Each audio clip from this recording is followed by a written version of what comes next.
सभी बच्चों को मेरा राम राम। स्वागत है आप सभी का फिर से एक और प्यारे से लेक्चर के अंदर। और दिस माइट बी और लास्ट लेक्चर, इस चैप्टर का ये लास्ट लेक्चर रहने वाला है, जहां पे हम बात करेंगे सबसे पहले कोलिजन थ्योरी के बारे में। और फिर जो लास्ट टॉपिक होगा हमारा वो होगा temperature dependence of rate of reaction. देखो, स्टार्टिंग में जब रेट ऑफ रिएक्शन पढ़ रहे थे वहां पे अलग अलग फैक्टर हमने देखे थे कि रेट ऑफ रिएक्शन आपका किस किस पे डिपेंड करता है। सबसे पहला जो फैक्टर आया था वो आया था कंसंट्रेशन ऑफ रिएक्टेंट, याद हो तो। जहां पे कंसंट्रेशन ऑफ रिएक्टेंट की बात आई थी वहां से हमने रेट लॉ को डिफाइन किया था।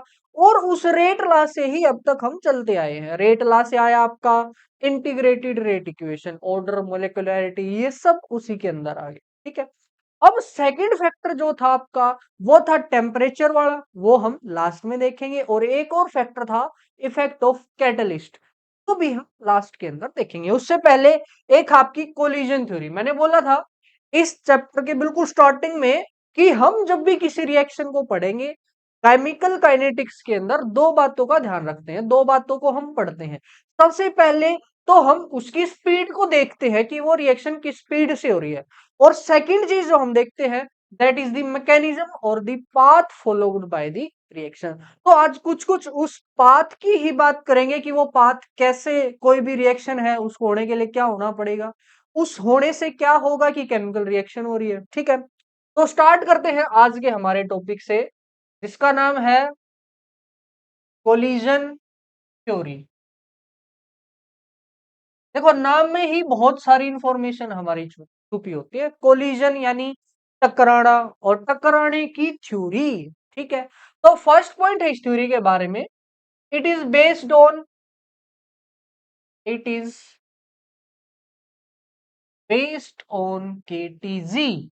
KTG means kinetic theory of gases. जब आप, ये सेपरेट चैप्टर है हमारे 11th के अंदर जहां पे हम गैसेस के बारे में पढ़ते हैं। और वहां पे हम मान के चलते हैं गैसेस को एज ए स्पीयर, ऐसे गोलाकार आकृति एक स्पीयर मान के चलते हैं हम। ठीक है, इसका एक पॉइंट यूज करेंगे कि गैसेस एज स्पीयर। क्लियर है, गैसेस को ऐसे स्पीयर हम मान के चले। क्लियर है। चलो, सेकंड पॉइंट, सेकंड पॉइंट जो है इसका, फर्स्ट पॉइंट तो ये हो गया कि it is based on KTG.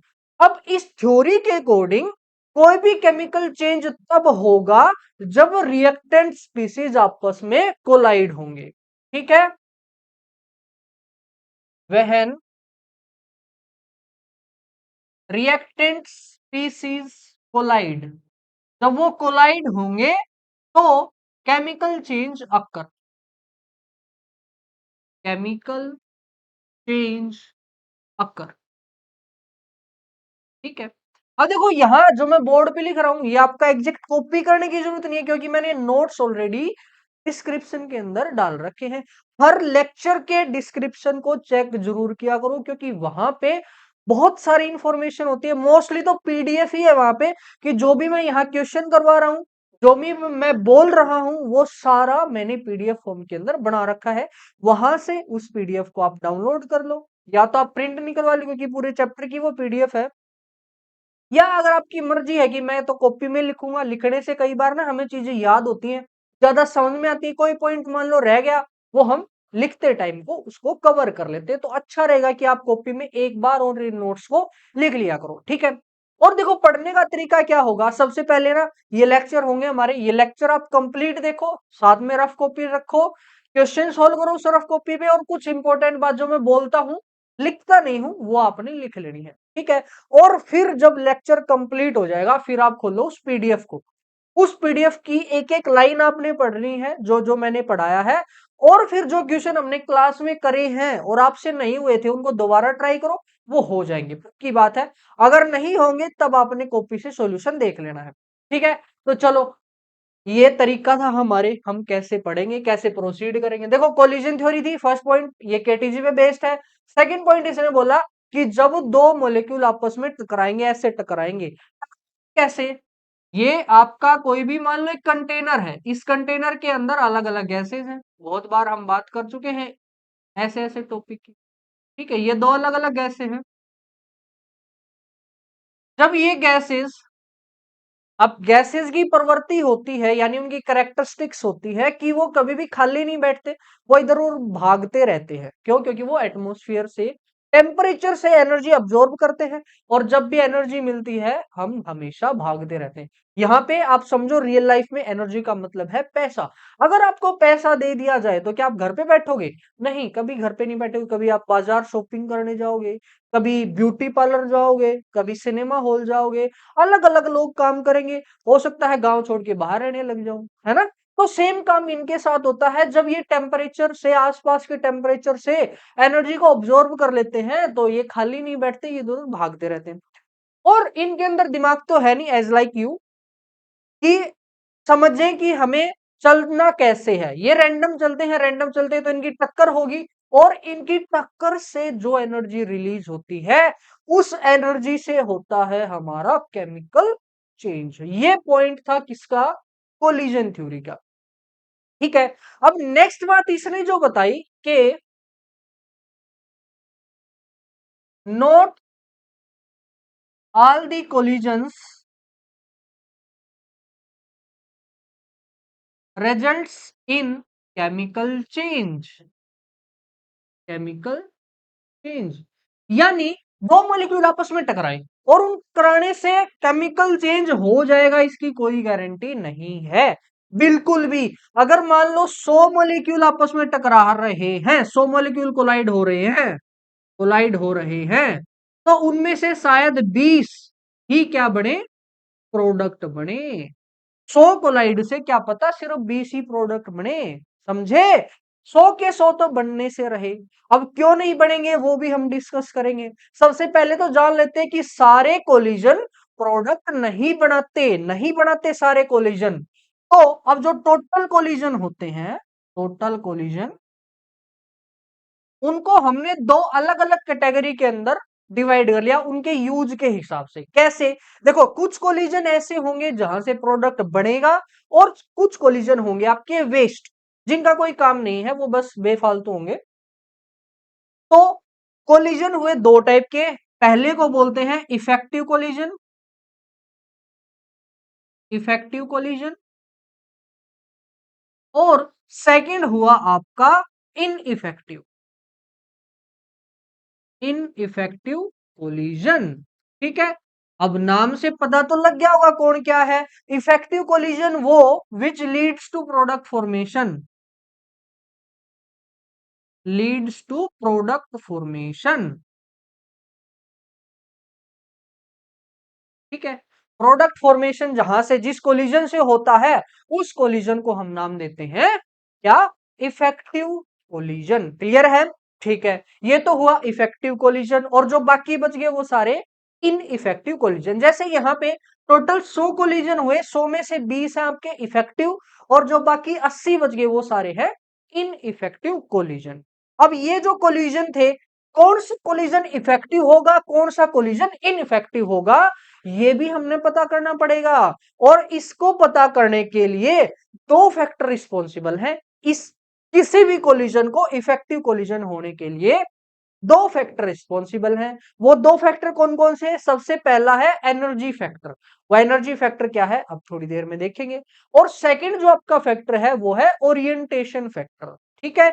इन दोनों इफेक्ट, दोनों जो हमारे क्या बोलते हैं, क्या बोलेंगे इनको, जो भी है, जिन दोनों जो जिनके कारण हमारा कोई भी कोलिजन इफेक्टिव कोलिजन बनेगा उनको अभी हम देखते हैं।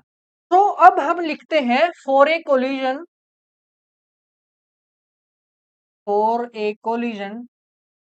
To be effective it must cross two barriers. दो रुकावटों को उसको क्रॉस करना पड़ेगा। वो दो रुकावटें कौन सी हैं? सबसे पहली है आपकी energy barrier, energy barrier. Barrier की स्पेलिंग देख लेना, हो सकता है ऊपर नीचे हो।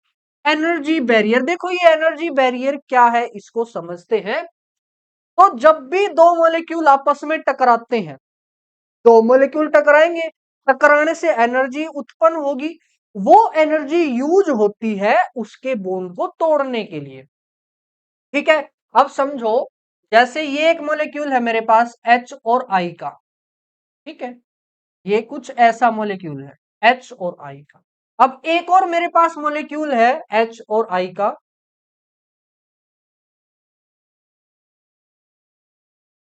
अब इन दो मोलेक्यूल का क्या हुआ, कोलिजन हुआ, दो मोलेक्यूल ये कोलाइड करे, तो उस कोलिजन से जो भी एनर्जी बनेगी वो एनर्जी यूज होती है इनके बॉन्ड को तोड़ने के लिए। आप समझो, आप दो पार्टनर हो कोई भी, ठीक है, कोई भी दोस्त हो सकते हैं, लड़का लड़का, लड़की लड़की, लड़का लड़की, कोई भी हो सकते हैं। अब अगर कोई तीसरा आता है तो क्या होगा, सबसे पहले तो ना इन दोनों का बॉन्ड टूटना शुरू होगा। अगर वो तीसरे में इतनी ताकत है कि वो इन दोनों को अलग अलग कर सकता है, तो क्या स्टार्ट होगा, सबसे पहले इन दोनों के बीच का जो बॉन्ड है वो टूटना स्टार्ट होगा।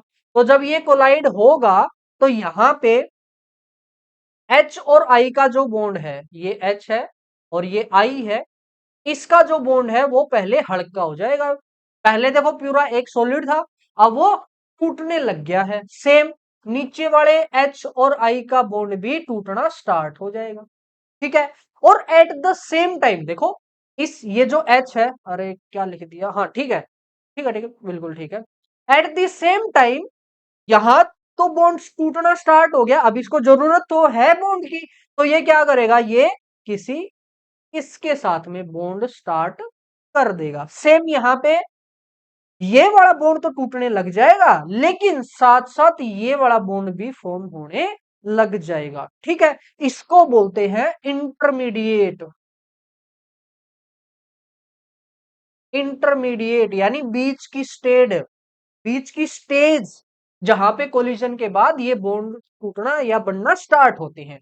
और जैसे जैसे टाइम स्पेंड होगा ये बॉन्ड कंप्लीटली टूट जाएगा और ये बॉन्ड कंप्लीटली बन जाएगा। तो यहां से हमें देखने को मिलता है H2 + I2, ये दोनों अलग अलग हो जाएंगे। तो ये थी हमारी कोलिजन थ्योरी। अब इसमें एनर्जी का क्या काम है वो देखते हैं। एक बार देखो, इसको ध्यान रख लो, इसको मेरे को साफ करना पड़ेगा, ठीक है। ये देख लिया आपने।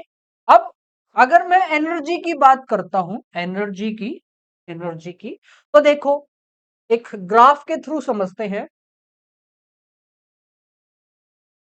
मान लो एक साइड मैंने लिया यहां पे, इस साइड लिया है एनर्जी, एनर्जी, और इस साइड मैंने ली है रिएक्शन, या फिर टाइम आप ले सकते हो, टाइम ले सकते हो आप, आपकी मर्जी है। अब समझो, जब ये रिएक्टेंट थे H और I थे, इनकी कुछ ना कुछ एनर्जी थी, हर इंसान की अपनी कुछ एनर्जी होती है। तो मान लो जब रिएक्शन स्टार्ट नहीं हुई थी, हमारे जो रिएक्टेंट की एनर्जी है वो थी इतनी, एनर्जी ऑफ रिएक्टेंट, मैं इसको नाम दे रहा हूं ER, एनर्जी ऑफ रिएक्टेंट। अब जैसे ही कोलिजन हुआ, कोलिजन होने से एनर्जी बढ़ेगी, देखो कोलिजन हुआ एनर्जी बढ़ेगी, और उस एनर्जी से क्या होंगे, आपके बॉन्ड ब्रेक होंगे, जो पुराने बॉन्ड थे वो ब्रेक होंगे उससे, तो आपके सिस्टम की एनर्जी इंक्रीज हो जाएगी, ठीक है। और वो एक मैक्सिमम लिमिट तक पहुंचेगी, कहां तक, जहां तक वो बॉन्ड कंप्लीटली ब्रेक ना हो जाए, यानी बीच वाली स्टेज कौन सी थी, इंटरमीडिएट, ठीक है। अब उसके बाद नए बॉन्ड बनेंगे, और नए बॉन्ड जब बनते हैं तो एनर्जी रिलीज होती है। कैसे, अगर बॉन्ड टूटने के लिए एनर्जी आपने देनी पड़ती है, तो जब भी बॉन्ड बनेगा तो एनर्जी हमेशा रिलीज होगी, क्योंकि दोनों उल्टे काम है, और उल्टे का मतलब एक दूसरे के रिवर्स है, तो एनर्जी का इंटरेक्शन भी एक दूसरे के रिवर्स होगा।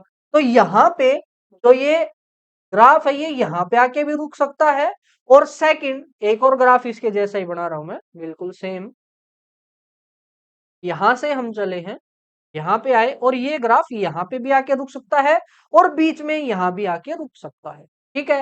अब ये जो एनर्जी है इसको बोलते हैं energy of product, energy of product, ये थी एनर्जी ऑफ रिएक्टेंट। समझे की बात है, चलो समझ गए। हमारे पास रिएक्टेंट था, उस रिएक्टेंट की कुछ एनर्जी थी, टकराने से एनर्जी बढ़ी और पुराने बॉन्ड टूटे, जब नए बॉन्ड बनेंगे एनर्जी रिलीज होगी, तो उसको हमने ऐसे कर दिया, यानी सिस्टम की एनर्जी कम होगी। सेम केस यहाँ हो रहा है। बस ये दो अलग अलग ग्राफ क्यों बनाए, क्योंकि हो सकता है आपके प्रोडक्ट की एनर्जी रिएक्टेंट से कम आए, हो सकता है आपके प्रोडक्ट की एनर्जी रिएक्टेंट से ज्यादा आए। ठीक है, अब यहाँ पे क्या केस है, energy of reactant, energy of reactant is greater than the energy of product, है ना, दिखाई दे रहा है, एनर्जी नीचे की तरफ है, इसका मतलब ये केस है। अब यहां पे इसी को लिखने का दूसरा तरीका, that is equal to energy of product plus में एक्स, बोल सकते हैं हम कि प्रोडक्ट के अंदर कुछ एक्स जोड़ दोगे तो आपको रिएक्टेंट मिलेगा, क्योंकि रिएक्टेंट बड़ा है। अब ये किस टाइप की रिएक्शन है, रिएक्टेंट था, रिएक्टेंट से बना प्रोडक्ट और साथ साथ कुछ एनर्जी भी मिली, कहां भी एनर्जी रिलीज होती है, किस टाइप की reaction, this is exothermic reaction. ठीक है, इसलिए मैंने ये दो अलग अलग पढ़ाए। सेम केस यहां भी होगा, यहां पे क्या है, यहां पे आपका energy of product is greater than the energy of reactant, यानी रिएक्टेंट के अंदर आपने एक्स अमाउंट ऑफ एनर्जी डाल ली और वो क्या बन गया, प्रोडक्ट बन गया। ठीक है, तो यहां पे आपने एनर्जी दी रिएक्टेंट को, और जब हम एनर्जी देते हैं तो क्या बोलते हैं उसे, कौन सी टाइप की रिएक्शन, एंडोथर्मिक रिएक्शन। ठीक है, तो इस एनर्जी से हम एंडोथर्मिक और एक्सोथर्मिक बता सकते हैं। साथ साथ इनके बीच का जो डिफरेंस है, इनके बीच का डिफरेंस, ये जो डिफरेंस आ गया, इस डिफरेंस को बोलते हैं डेल्टा एच। डेल्टा एच यानी इंथाल्पी ऑफ रिएक्शन। सेम यहां पे जो डिफरेंस आएगा, जो डिफरेंस आएगा उसको बोलते हैं डेल्टा एच। डेल्टा एच यानी इंथाल्पी या फिर एनर्जी या फिर हीट ऑफ द रिएक्शन, जितना भी डिफरेंस है वो आपका ये आ गया। ठीक है, अब देखो यहाँ पे डेल्टा एच पॉजिटिव है या नेगेटिव, नीचे की तरफ है नेगेटिव है, और नेगेटिव होता है किसके केस में, एक्सोथर्मिक के केस में। सेम डेल्टा एच किसकी ज्यादा है, प्रोडक्ट की ज्यादा है, और ऊपर की तरफ हम गए हैं, ऊपर की तरफ गए हैं, डेल्टा एच पॉजिटिव आएगा। डेल्टा एच पॉजिटिव होता है आपका एंडोथर्मिक के केस में, लिख भी देता हूं, डेल्टा एच है आपका पॉजिटिव और यहां डेल्टा एच है आपका नेगेटिव। ये तो सिनारियो होता है, अब तक मैंने इस एनर्जी बैरियर की बात नहीं करी है। ठीक है, अब करते हैं उसकी बात। यहां अगर आप नोट करो तो अगर रिएक्टेंट को प्रोडक्ट के अंदर कन्वर्ट होना है तो कम से कम इतनी एनर्जी चाहिए पुराने बॉन्ड को तोड़ने के लिए। ये यहां पे टच हो गया रहा है, ये टच ऐसे, सेम यहां इतनी एनर्जी होनी चाहिए आपके पास रिएक्टेंट को किसके अंदर कन्वर्ट करने के लिए, प्रोडक्ट के अंदर कन्वर्ट करने के लिए। ठीक है, इतनी तो एनर्जी चाहिए ही चाहिए, तो इस एनर्जी को बोलते हैं, this energy is known as threshold energy, threshold energy. ठीक है, ये जो रिएक्शन है, ये जो एनर्जी आई आपकी टोटल मिनिमम एनर्जी, इसको बोलेंगे threshold energy, threshold energy. Threshold energy क्या है, it is the minimum energy required to convert reactant into product. ये कम से कम इतनी एनर्जी होनी चाहिए, तब जाके आपका रिएक्टेंट किसके अंदर कन्वर्ट होगा, वो प्रोडक्ट के अंदर कन्वर्ट होगा। ठीक है, ये तो थ्रेशोल्ड एनर्जी। अब ये जो एनर्जी है रिएक्टेंट की, यहां से लेकर यहां तक की जो एनर्जी है, इस एनर्जी को बोलते हैं ईए। अब ईए बताता हूं क्या है, ईए इज दी एक्टिवेटेड एनर्जी या फिर एक्टिवेशन एनर्जी, एक्टिवेशन एनर्जी, जिसको डिनोट करते हैं ई ए के साथ, ई यानी एनर्जी, ए यानी एक्टिवेशन। अब एक्टिवेशन एनर्जी क्या है, एक्टिवेशन एनर्जी वो एनर्जी है जो रिएक्टेंट को चाहिए प्रोडक्ट में कन्वर्ट करने के लिए, minimum energy required by the reactant. ये तो थ्रेशोल्ड थी टोटल एनर्जी, और एक्टिवेशन एनर्जी क्या है, minimum energy required by the क्या, reactant to convert into product. ठीक है, तो ये हमारी थी क्या, एनर्जी। अब समझो दोनों में फर्क क्या है। मान लो आपको एक फोन लेना है नया, ठीक है, फोन है 15,000 का, तो फोन लेने के लिए जो कम से कम रुपए आपको चाहिए वो है 15,000, हो सकता है 1000 रुपए एक्स्ट्रा चाहिए आपको क्योंकि रिचार्ज भी करवाना पड़ेगा, सिम भी लेनी पड़ेगी। तो 16,000 आपको रुपए चाहिए एक फोन को लेने के लिए। लेकिन कुछ रुपए तो आपके पास हो भी गए, मान लो 100, 500, 1000, किसी के पास हो सकता है 10,000 हो, किसी के पास 16,000 ऑलरेडी हो। तो जितने एक्स्ट्रा रुपए आपको चाहिए फोन लेने के लिए, आप मेरे पास मान लो 500 है तो मेरे को कितने एक्स्ट्रा चाहिए, मेरे को तो सिर्फ 15,500 एक्स्ट्रा चाहिए फोन लेने के लिए। तो जो टोटल अमाउंट है फोन की, उसको बोलते हैं threshold energy. Total minimum energy required for a reactant to convert into product, वो हो जाएगी आपकी थ्रेशोल्ड। और सिर्फ अगर रिएक्टेंट के हिसाब से देखें कि रिएक्टेंट को कितनी चाहिए, मुझे कितनी चाहिए, मेरे पास अगर 1000 रुपए है तो मेरे को 15,000 और चाहिए, तो वो जो 15,000 है ना, वो हो जाएगी हमारी एक्टिवेशन एनर्जी। क्लियर है? अगर इन दोनों के बीच में मैं रिलेशन देखूं, अगर वो रिलेशन देखूं तो यहां लिख देता हूं मैं कि threshold energy, threshold energy that is equal to energy of activation ये प्लस में एनर्जी ऑफ रिएक्टेंट, इन दोनों का सम ही क्या है, थ्रेशोल्ड एनर्जी है। तो ये वाला क्वेश्चन भी पेपर के अंदर पूछा जाता है। फर्स्ट ऑफ ऑल इन दोनों की डेफिनेशन, इन दोनों की डेफिनेशन के साथ इन दोनों का आपस में रिलेशन। ठीक है, ये था हमारा थ्रेशोल्ड एनर्जी। अब तक भी हमने इस एनर्जी बैरियर की बात नहीं की, अब तक भी बात नहीं करी। अब तक तो हम सिर्फ सेटअप कर रहे हैं, उसको समझने के लिए बेसिक्स समझ रहे हैं कि आपको जब इस एनर्जी बैरियर को पढ़ो तो किन किन बातों का पता होना चाहिए। तो इन इन बातों का हमें पता होना चाहिए, और आई थिंक अब आपको पता भी लग गया होगा। अब करते हैं इसकी बात, किसकी, एनर्जी बैरियर की। देखो, जब भी दो मॉलिक्यूल आपस में टकराएंगे, टकराने से इतनी एनर्जी जनरेट होनी चाहिए कि वो ईए को क्रॉस कर जाए। यानी हमारा एनर्जी बैरियर बोलता है कि the energy of collision must be greater then the activation energy. अगर कोलिजन हुआ है तो उसके पास इतनी एनर्जी तो होनी चाहिए कि वो एक्टिवेशन से ज्यादा हो, यानी रिएक्टेंट किसके अंदर कन्वर्ट हो जाए, प्रोडक्ट के अंदर। अब समझो अगर कोलिजन हुआ और एनर्जी सिर्फ इतनी जनरेट हुई तो क्या प्रोडक्ट बनेगा, नहीं। पुराने बॉन्ड टूटेंगे लेकिन वापस से बन जाएंगे, वो कंप्लीटली नहीं टूटेंगे, इस पॉइंट पे जाके वो कंप्लीटली टूटते हैं। ठीक है, अब मान लो इतनी एनर्जी आई है, आ जाएगी कोई बात नहीं, इतनी एनर्जी में से इतनी का यूज हम कर लेंगे किस चीज के लिए, पुराने बॉन्ड को तोड़ने के लिए। और जब बची हुई एनर्जी उसका कहीं और या फिर वो लॉस्ट हो जाएगी एनवायरमेंट के अंदर, कोई दिक्कत नहीं है, लेकिन हमारा काम तो प्रोडक्ट बनाना है। तो किसी भी कोलिजन को इफेक्टिव कोलिजन होने के लिए उसके पास या उसकी एनर्जी मोर देन दी एक्टिवेशन एनर्जी होनी चाहिए, क्योंकि कुछ एनर्जी तो रिएक्टेंट के पास होगी ही। ठीक है, तो ये था हमारा एनर्जी बैरियर। एक बार इसको ध्यान से देखो। अब देखो, इसको मैं लिख भी देता हूं कि आपका एनर्जी बैरियर क्या बोलता है। एनर्जी बैरियर वो बोलता है कि for a collision to be effective, for a collision to be effective, देखो प्रॉपर डेफिनेशन आपको नोट्स के अंदर मिलेगी, वहां से आप देखना। ये तो बस जो मेरे को याद है वो मैं लिख रहा हूं। For a collision to be effective, its energy या फिर कोलिजन एनर्जी, कोलिजन एनर्जी,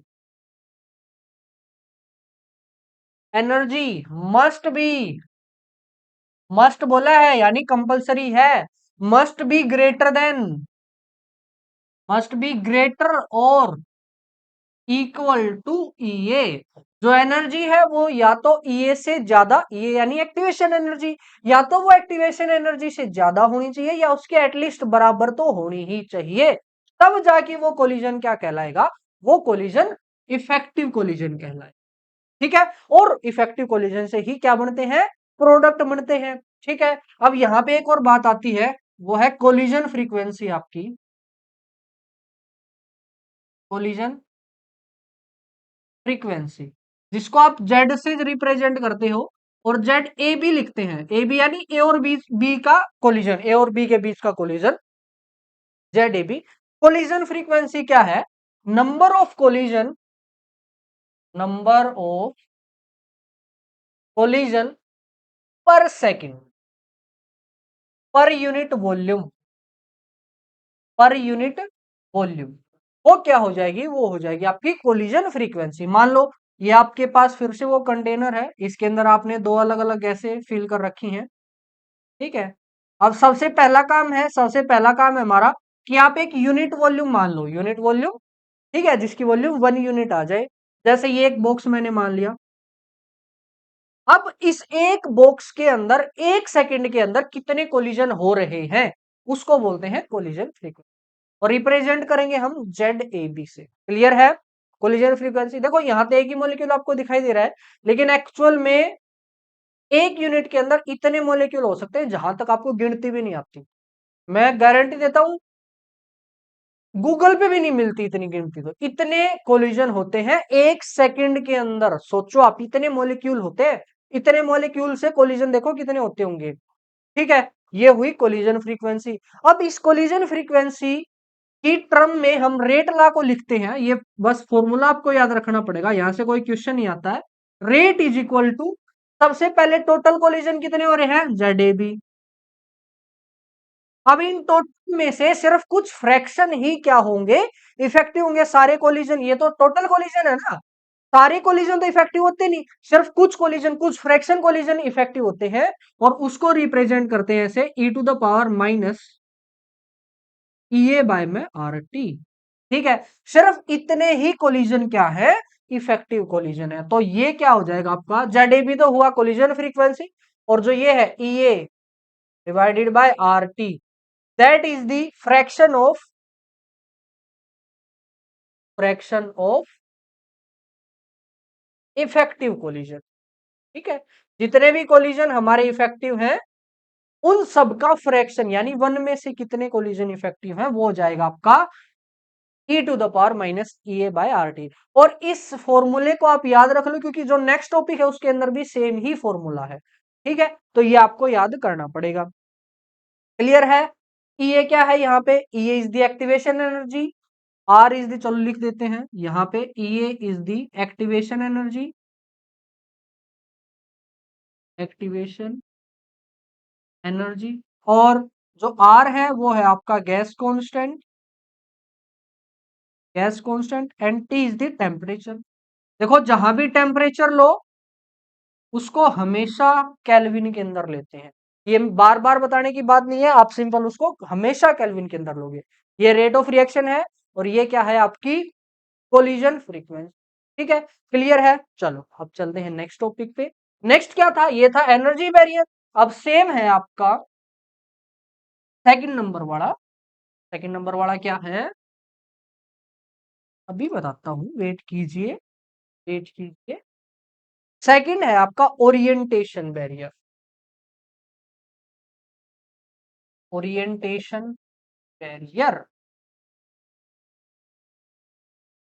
ठीक है, ओरिएंटेशन बैरियर क्या है, देखो कि अगर कोई भी कोलिजन होता है तो सिर्फ टकराने से बात नहीं होगी, प्रॉपर उसको टकराना भी पड़ेगा। प्रॉपर टकराने का मतलब है कि जब दो ऐसे मॉलिक्यूल आपस में टकराएंगे जो रिएक्ट करेंगे, तब जाके ही क्या आपकी रिएक्शन प्रोसीड होगी। फॉर एग्जांपल, दो एग्जांपल देता हूं मैं यहाँ पे। जैसे मेरे पास है एक NO, NO। ठीक है, ये एक मॉलिक्यूल है NO का, और एक दूसरा मॉलिक्यूल है O3 का, O3, O3 में ऐसे ओ ओ ओ, ये मॉलिक्यूल एक ऐसा है। ठीक है, ये कुछ कुछ ऐसा मॉलिक्यूल है। अब देखो, जब ये O इस O के साथ टकराएंगे, इस O के साथ में, तो यहां से कोई भी रिएक्शन नहीं हो, नहीं ऐसा नहीं है। देखो, हाँ हाँ हाँ, ये जब ओ इन तीन O के साथ टकराएंगे कोई भी रिएक्शन नहीं होगी। ठीक है, क्योंकि चारों आपस में मिल गए, उससे कुछ फर्क नहीं पड़ेगा। लेकिन जब इसी का टकराना उल्टा हो जाए, यानी इसको उल्टा कर दो, ONA ON, ये तो इसकी शेप है, ये उल्टी और सीधी दोनों हो सकती है। और जब इसके साथ ये टकराएगा आपका कौन, ओ ओ O3।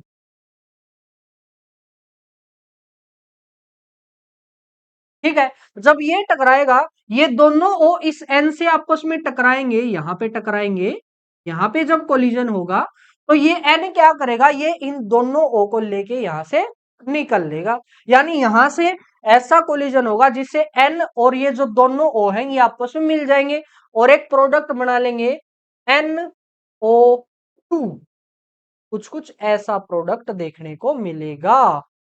ठीक है, ये बन गया आपका NO2 और साथ में ये और ये O अलग अलग रह गए, तो प्लस में आपको मिल जाएगा OO। ये रिएक्शन ऐसे लिख देता हूं मैं कि दिस रिएक्शन एज क्या, NO plus O3 gives NO2 plus O2। ठीक है, तो ये था आपका ओरिएंटेशन बैरियर की टकराना और इफेक्टिव कोलिजन होना। सिर्फ यही आपका बैरियर नहीं है, रुकावट नहीं है, आपको अच्छे से टकराना होगा। आपकी ओरिएंटेशन, आपका जो डायरेक्शन है वो डायरेक्शन भी क्या होनी चाहिए, प्रॉपर होनी चाहिए, प्रॉपर ओरिएंटेशन होना चाहिए। तो जैसे इसको बोलते हैं इम्प्रॉपर ओरिएंटेशन, इम्प्रॉपर ओरिएंटेशन। और ये क्या हो जाएगा, ये हो जाएगा आपका प्रॉपर ओरिएंटेशन, ओरिएंटेशन ये वाला। ठीक है, और ये है इम्प्रॉपर ओरिएंटेशन। क्लियर है। अब देखो एक और एग्जांपल मैं आपको देता हूं। वो एग्जांपल क्या है, मेरे पास एक रिएक्शन है, मेरे पास है कार्बन और उसके साथ में क्लोरीन मैंने जोड़ रखा है, तीन ये कार्बन के खाली हैं। अब देखो यहाँ पे इलेक्ट्रोनेगेटिविटी का डिफरेंस है कार्बन और क्लोरीन के अंदर, जिसकी वजह से इस पे आएगा स्लाइटली पॉजिटिव चार्ज और इस पे आएगा स्लाइटली नेगेटिव चार्ज। ठीक है, अब अगर इस पे कोई भी अटैक करता है, कोई भी नेगेटिव चार्ज, जिसको मैं NU नेगेटिव से बोलता हूं, न्यूक्लियोफाइल नेगेटिव, NU नेगेटिव, जब ये इस पे अटैक करेगा, अगर ये सामने से जाएगा, यानी आमने सामने ये टकराएंगे, तो ये भी नेगेटिव ये भी नेगेटिव, और जब दो नेगेटिव आपस में टकराएंगे तो वहां से रिपल्शन होगी, यानी यहां से आपका प्रोडक्ट फॉर्मेशन नहीं होगा। तो फिर क्या होना होगा, या तो इसको उल्टा कर दो या इसको NU को इधर ले आओ। यहां NU नेगेटिव था, अब ये टकराया किसके साथ, इसके साथ में। अब देखो, अब इस नेगेटिव और इस पॉजिटिव के बीच में जब टक्कर होगी, तो यहां से प्रोडक्ट बनेगा, क्या प्रोडक्ट बनेगा, ये जो NU है अब C के साथ मिल जाएगा और ये जो Cl नेगेटिव है वो अलग हो जाएगा। ठीक है, तो ये था आपका, ये जो है इसको बोलेंगे इम्प्रॉपर ओरिएंटेशन, इस वाले को इम्प्रॉपर, और इसको बोलेंगे हम प्रॉपर ओरिएंटेशन। क्लियर है।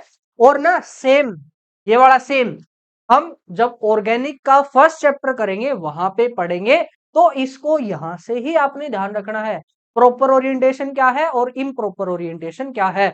और ये जो NU नेगेटिव है, कोई भी नेगेटिव चार्ज, जैसे आपने OH नेगेटिव ले लिया, वो नेगेटिव चार्ज यहां से ना जाके वो इसके पीछे से अटैक करेगा, यानी ओरिएंटेशन वो अच्छे से मेंटेन करके रिएक्ट करेगा। तो इन दोनों ओरिएंटेशन को क्रॉस होना होगा किसी भी कोलिजन को इफेक्टिव होने के लिए।